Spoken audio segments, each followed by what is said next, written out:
Hey, this is Jared over at eCarrier Check, and I'm excited that we've got Mike Manzi on. Mike, did I say that last name right? Nailed it. Awesome. Mike, you're in the process, you're into sales, you're into building relationships with people. Give us kind of a 30,000 foot view of what you do and how you help people. Yeah. So what I do is I really try to do two major things for people. Either A, get them their sales process off the ground. How do I go from I have no clients and I want clients to I have a ton of clients, I can't take any more on board, and all the steps in between. And the other is really breaking down complex sales BS and getting it into what are the tactical things I should say, words I should be thinking about, frameworks I need, tools I need, so I can be good at this, even if I stink at this. So what I'm happy about is that over the last 10, 15 years, I've been able to work with probably close to 1,000 people at this point who either had no idea about sales, thought they stunk at sales, didn't want to be doing sales, or were decent at sales and have brought them all up to be, to management level and enterprise things. I think most recently I'm proud of somebody who was asked to get into a sales role. She had no interest in going into sales, and that was in January. And now she's actually beat the entire sales team because she took the training seriously and came in as a third party to be like, keep my eyes focused on just the tactics. So that's what I do. That's awesome. I love that, Mike. So Cool. you mentioned process. You talk about, if I'm bad at sales, how do I get, at least mediocre or better, if you will. A lot of people that we have are drivers or new dispatchers, freight brokers that haven't picked up the phone. How do you, in the sales world, how do you start to build confidence? And, is a script necessary at the beginning? How, talk through us beginning processes, because I really want to make sure they don't skip a beat, because I feel like a lot of people miss sort of the very beginning. Sure. So let me take a step back and feel free to rein me in as you see need. But first, what you got to do is figure out who do I want to go after, and you got to just think through ideal. Don't think here's who I have, which of those do I like, or here's who I have, therefore that's my market. But just think like who would I like to work with? How old are they? What's their tenure at the business? Anything you might be able to search in LinkedIn, like did they recently change jobs? For someone like me, for example, if there's a new manager who comes into a company, I might think this could be a good opportunity for the person to say, I need to get some sales training, as one example, right? So yeah, tenure, industry, location, even is there a certain tool they might use or not use that would make you decide if this is a good fit or not someone I want to work with? So don't just think like, hey, everybody around me looks like this, so I want that. It could be like, I want larger companies or small companies or whatever. It's going to be easier, more profitable. So that's the first thing. And just make a list. Now, a easy way to make a list, and one thing you can do is you can go to, I'm not endorsed by them or anything, but Apollo.io, where you can just put in all sorts of filters of what you're looking for and say, I only want VPs, whatever it is, and this much tenure, whatever. And it'll spit out all the people that fit that criteria, their name, their email, their LinkedIn, their phone number, all that stuff. And it's only like $99 a month. The only caveat is when you go to then say, I want this list of 1,000 people, you can only select 25 at a time. So it takes a little, that's how they make you pay more for it, but Yeah. you don't have to worry about that. The second way you could do this is through Upwork or Fiverr. So Yes. I have people on Upwork I go to Upwork, put in the job description, find people that are incredibly qualified for what I'm looking for, and just say, can you go out in the world and find me 200 people that look exactly like this, put them into this Excel spreadsheet that has their name, their email, their phone number. Maybe you want to know other information like how long has the organization been around for, or who's the owner, like any other information you want. So I'll send them an Excel spreadsheet of like, here's all the different fields, things I would care about. Go find them. And I typically will pay, let's say, if I want like 300 to 500 people's names, I might pay like $100, maybe $75. Let's start low, and you can always go up from there. Pay $50 for 500 leads. See if they say yes. If so, cool. You're paying 10 cents a lead. So then that's your list. Okay, so you've got your list. Now the second thing you want to do I think, is take that list and segment it and say, okay, which people on this list are like my VIPs, which are sort of like my regular people, and who on here is like whatever, okay? So you can, that way, instead of just saying, I have 1,000 people to go after, and I got to give them all this really personalized outreach and like make 1,000 calls. Don't. Just go, of this group, the CEOs, I'm going to call those. The directors and VPs, I'm going to write them emails. They're going to be slightly personalized. The managers and below, they're going to get emails, but they're going to be non-personalized. So this way you can like reach out to a lot of people, but also not have it take like some crazy amount of time. Yeah. Next thing you want to do is you want to write a sequence. I mean, I have sequences you can buy, but you can write your own sequence. And I think the main tips that I would have for writing a sequence, and a sequence meaning just a group of emails, calls, LinkedIn, whatever it is it should be about 8 touches. So that's a combination of, again, emails, calls, whatever. So for the people, the VIP folks, it's going to be calls, emails on LinkedIn, or calls, emails, and video. I'll tell you about that in a second. People in the middle is probably mostly emails, maybe 1 or 2 calls. People at the bottom, all automatic emails. So the way your email should be framed out, a couple things. Should not be more than 5 sentences. Every single line, every single sentence should be a different line, so no paragraphs. Okay. The call to action at the end should be just to see how this can help your business. Can we meet at exact time, 3 on Thursday, whatever. Yeah. Just put an exact time. Even if that time is not available, you just put it, because if they say yes, you can always say, hey, that time's no longer available, right? And then the beginning should just be like, hey, you are something, title, owner, whatever it is, you are something, which typically means you have a challenge around X. I'm working with your peers to solve that challenge with Y, like what it is that your company does. We uniquely solve this because of something that's specific about what your company does that makes you guys helpful. Maybe I can help you. Can we meet? Whatever. That's basically what your first email should be. No one's going to respond to it. Okay.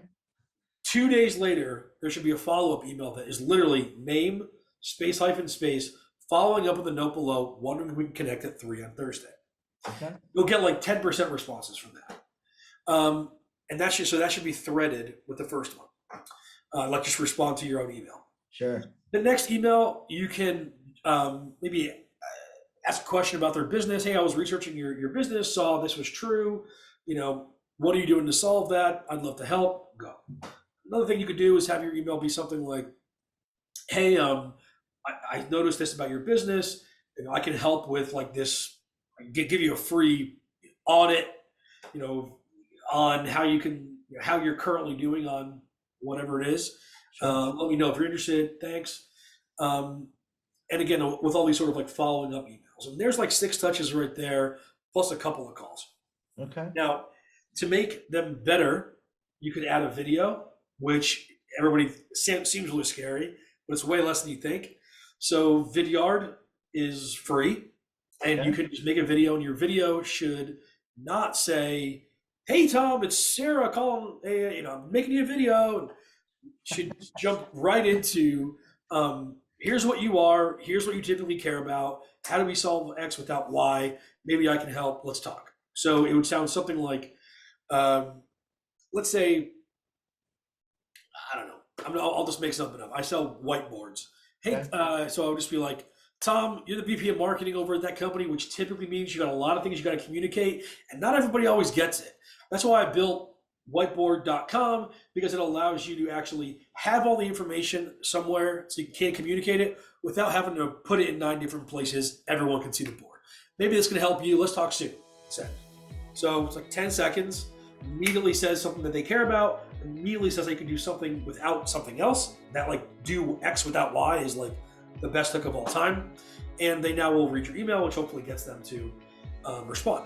Okay. So now you've got your list, you got your emails, and there's plenty of tools out here that'll allow you to automate a lot of this. Apollo, again, I don't mean to like endorse Apollo so much, but Apollo also, Outplay is another one, Yesware is another one. These are just places where you can say, instead of having what's writing one email, you could say like sequence A, and it's like phone call, 2 days later email, 2 days later automatic email, 2 days later automatic email, 2 days later video, and it'll all be like set up like that. So when you add someone to the sequence, you'll just in your dashboard on this tool, whatever it is, you just wake up on Monday and it's like, okay, press send on these like 18 emails, make these 4 phone calls, and that way you never have to think like, ooh, did I follow up, or who do I have to call, or has it been a week, or it's all just like in there for you. Right. That's like the easiest way to kind of just be like, go. Outbound is off the ground. Okay. Any questions on that? Because that would all jump. That's sort of like a good process, and we can talk about CRMs and stages and that stuff. But I think that I'd be getting ahead of myself. Like, let's get some people in the door before we talk about how to. No, I thought that was really good. I mean, obviously, I love the process. I love the sequencing of process from, here's the email, responding, go into that phone, or sending a reply back. I find that honestly, that's some great value there. Awesome. How much of your, when it comes to this sequence, obviously we're just talking about email, picking up the phone, email. How often are you texting in that regards, or as far as another part of communication? I don't do much texting for my business. I'm all inbound, so I don't do any texting really. Okay. But what I do recommend for people who want to text is only text those people who have clicked or replied to your emails. Okay. Because if someone hasn't clicked or replied, that means that they haven't given any indication they even kind of might like you. Right. So all these tools I just mentioned, to Apollo, Outplay, whatever, will show you who's clicked and replied, so you can add text messaging in there, and they typically will have even little like a workflow where you can say like, if person clicks, add them to text sequence or something simple like that. But no, I wouldn't do too much. If I did do a text, it would be really brief, just like super brief, because you're kind of interrupting their day a little bit. And I might even just add value, be like, hey Tom, know you're the VP of sales over there. Like, here's a cool article I saw. It's Joe, by the way. You may have seen my email sent. Yeah. So they're like, cool, this was nice. You weren't asking for a time. You weren't bothering me on a Saturday. That makes sense. That's fair. So if you were gonna, you've got your sequencing, you're calling, you're emailing. Where does social media come into play for those? Like, how do you integrate that in together? Because obviously it's important. I found you on TikTok, by the way. You put out some incredible content on TikTok. I love what you're doing there, but where does your social media come into play with that? Great question. So there is like, I don't know, depending on who's watching this, social media may be more or less important, but talking about social media for inbound, I want to talk about for a quick second, which is that people buy from who they trust, and they typically trust your people who you referred, right? You want a new lawnmower, you call your buddies and they say from next door or whatever. Yeah, Tom's great. Cool. The equivalent of that in the digital world is like a TikTok and a LinkedIn, where I'm saying I'm putting out content, right? Like you trusted me, not because your friend said, hey, Mike's really smart, blah, blah, blah, but because you saw it and you were like, I'm getting the reference right now. So if you can, on LinkedIn, on TikTok, Instagram, even if no one's watching, and get some content going, that ends up becoming your case study page, your testimonial page, because they can say, who the hell is this? They go look you up and they go, these are great tips. Yeah, that's a great point.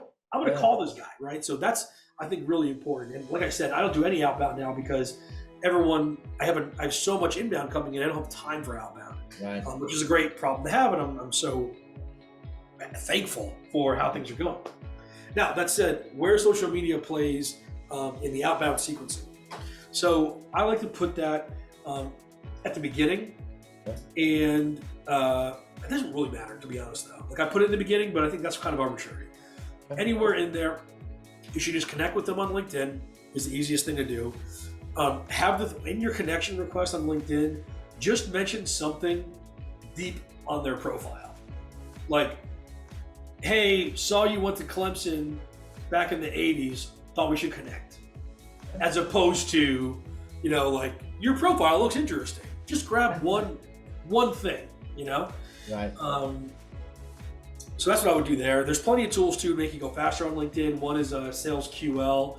Obviously, you can get LinkedIn Sales Nav, helps you move faster, but that's what I would recommend that you do in order to get the connection in the first place. Once you get connected, people too many times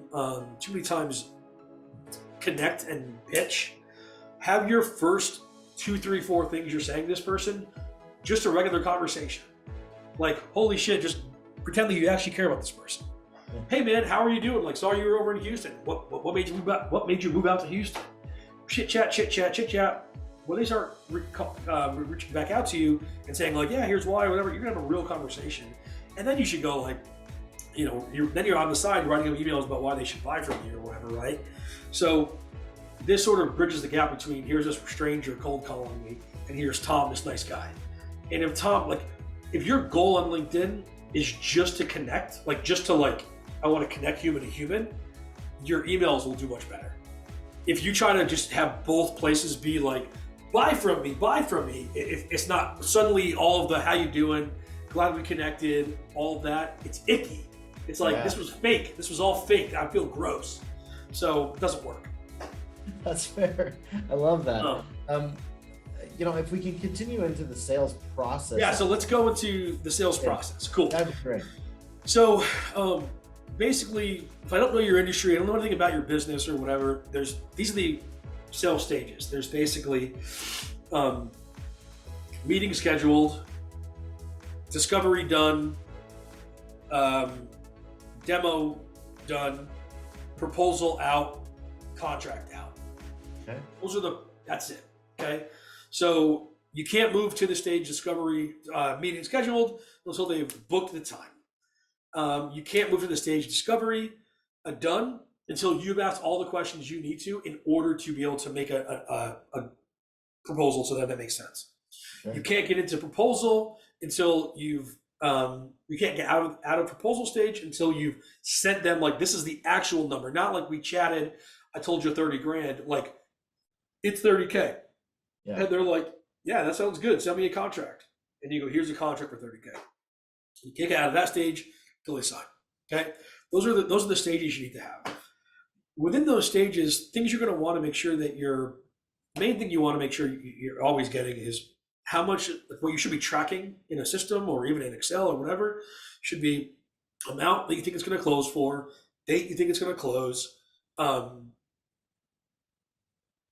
next step, like what is the actual next thing you need to do to get this deal closed, what their needs are, and what their challenges are to buy, like what's holding you back from purchasing today. If you have those items, you'll know all the things you should be doing at every single phone call. What I think is the most important, if you could have none of those things, what I think the most important is next step. It's especially when you only have a couple of deals, 1, 2, 3 deals, that's fine. That's easy for you to just have a notebook, you know them off the top of your head, you know what you got to do, you're thinking about it in the shower or whatever.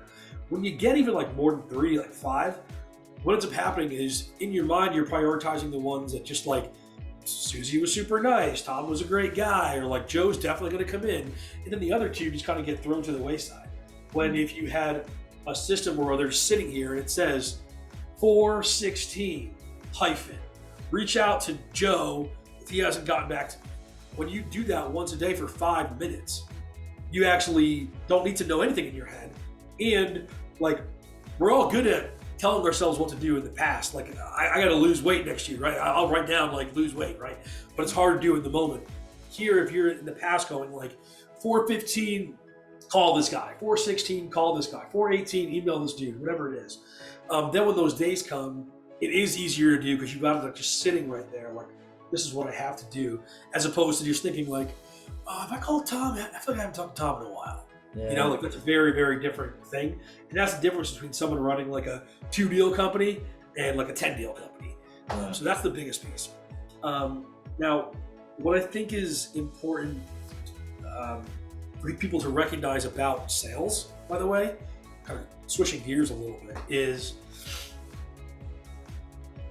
the demo or the talking about what you do, service, whatever, like the talking about you part is the least important thing.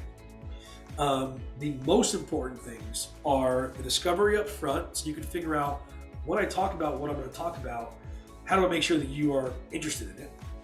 So like that's the most important. And the other thing that's most important is next steps. And typically people don't think of next steps as really that important. They're just like, I'm just going to pitch and be like, we good? But really, let's say your sales cycle is 50 days, typical sales cycle. Sure. You probably had call 1 on day 1. You might have call 2 on day 10. You might have a proposal call on day 17, but it goes 50 days.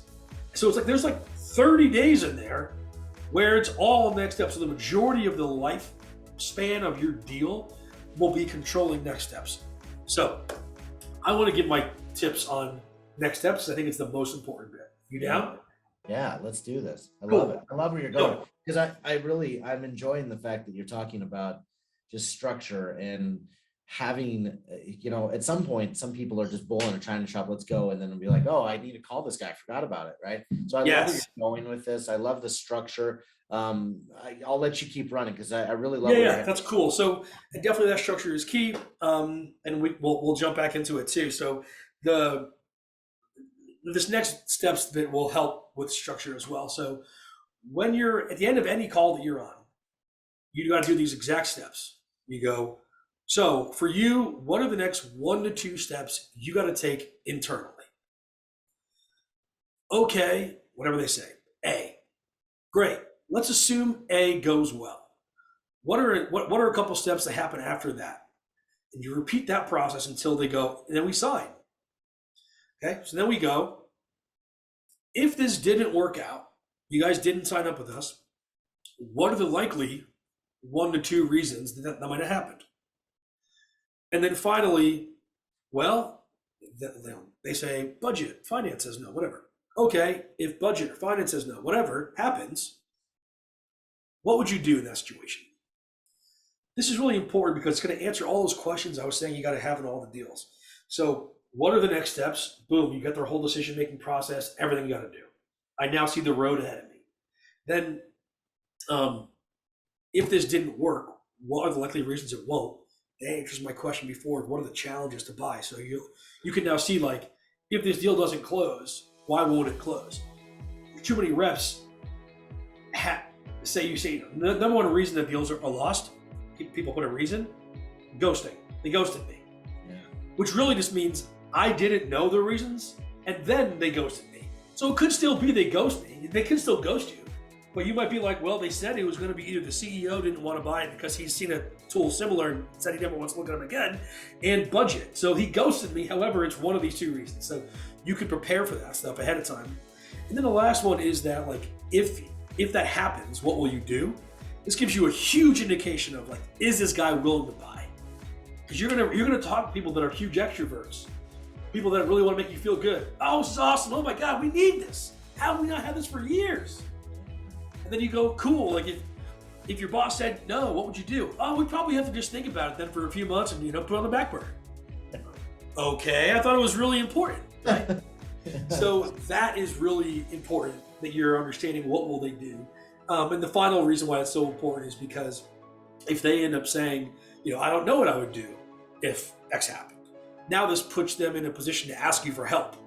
So if there's a very different situation where if someone goes, my boss might say, budget's an issue. And you then say, can I give you our ROI calculator? That's one.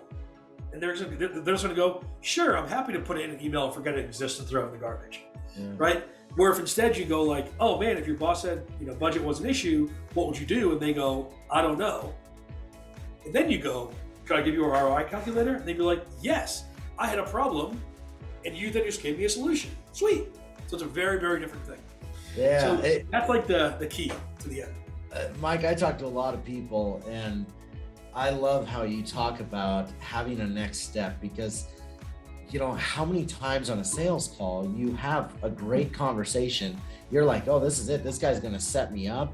That's it. And you got excited enough that you didn't follow the process of, hey, I'm excited, we're going to exchange some paperwork via email, but you didn't ask for when is the next time we're talking. You didn't have a next step.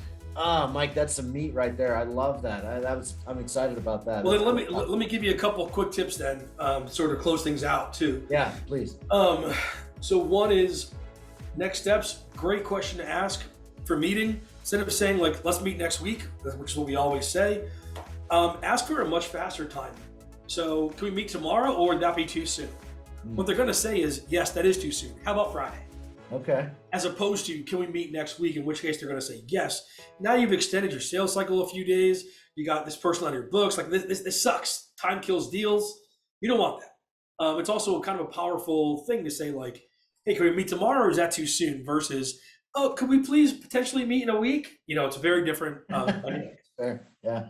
The second thing is, if someone ever has to make a decision and they have to go talk to their boss, team, whoever, every single person in the history of the world has a standing meeting with their team, their boss, their CEO, whatever.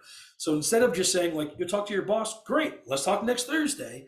Why not just say like, cool, when's your standing meeting with your boss?